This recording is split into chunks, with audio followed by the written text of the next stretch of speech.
Hey, it's John again. I'm playing Immaculate Grid, going for low time, low rarity, and I'm playing Friday's Grid from November 1st, number 579. I'll dedicate that one to Joe DiMaggio because he had a 579 career slugging percentage.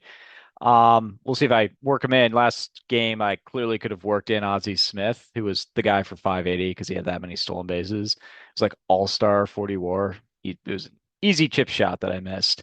Didn't even really think of it because it was kind of a pitching heavy grid, but I'll try to work Mr. DiMaggio in here, at least give it a look. Let's go previous grids, play 579, hit and play, hit and go, and away we go. We'll do the timed version first. All right, I don't think we're getting DiMaggio in here. Man, I don't know about that one. Let's go Mike Cameron, okay, Griffey. Oh, I'm so bad with this one though. And then over here, let's go. Um, man, okay. Why am I not coming up with Brewers? Johan Santana. All right, we're gonna get Seaver here. I think Verlander works here. All right, pretty sure Weeks was a first round draft pick. Sweet. Let's get Carlos Gomez over here. I'm gonna go Pat Borders and Burnett's here. All right, I was at like 102 or 103 maybe. Wasn't gonna get Joe DiMaggio in. Yeah, I struggle with first round draft picks. Never been good with it. Um, I knew Weeks was the first pick in like '03. It was the year after we lost over 100 games. Let's see, Burnitz was yeah, I took 9% there. He also would have worked for first round draft pick. Um, so hopefully I can come up with some people. Pat Borders, yeah, that's kind of low there. I was hoping to maybe use someone who should I have gotten? Nelson Cruz. Okay. And with Carlos Gomez for 5% instead of JJ Hardy, who he was traded for, or Paul Molitor, who seems to be the much more obvious pick. Or Larry Heisel also would have worked. All right. We'll do a refresh on that and a stop share reshare. And let's find that grid. This is 580 from today. Spoilers, I suppose. Grabbing 579. Away we go. Let's try to get a low rarity here. Um, where to start?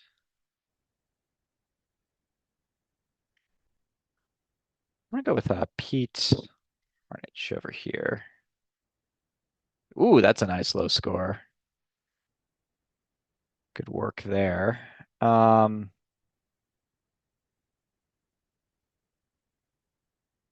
Brewers and Mets, who Harnich also would have worked for, I think. Let's see, Daryl Hamilton will work. Um, Charlie O'Brien will work. Just under 1%. And while we're on catchers, let's grab Henry Blanco, zero point 0.5. With Roberto Hernandez, because I know he does work. He was a first round draft pick. All right, it's doing pretty well so far. Andy Bennis was ever so briefly a Mariner, and he was a first round draft pick. All right, so I nailed that category. Um, Up here, I'll go Kevin Mitchell, also for just under 1%.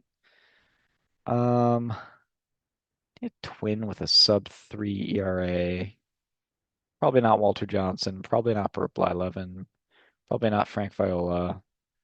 I know Radke's not going to work. I don't think Radke's going to work. Johan Santana would work. Liriano would work.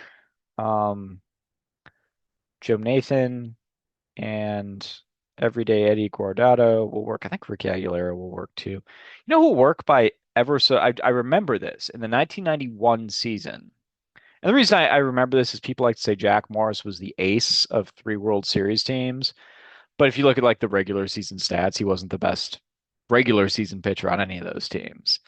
And in 1991, there were actually two twin starters who I think outperformed Morris, who incidentally did also start the All-Star game, but of course he dominated the postseason.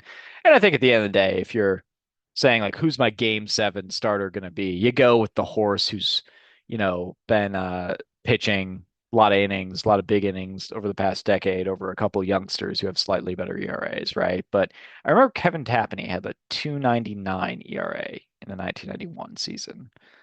So let's play him here. That's 0.5. Man, he's got something in there. Wonder what that is. All right. Less than a 3 ERA for the Mets. Al Leiter will work.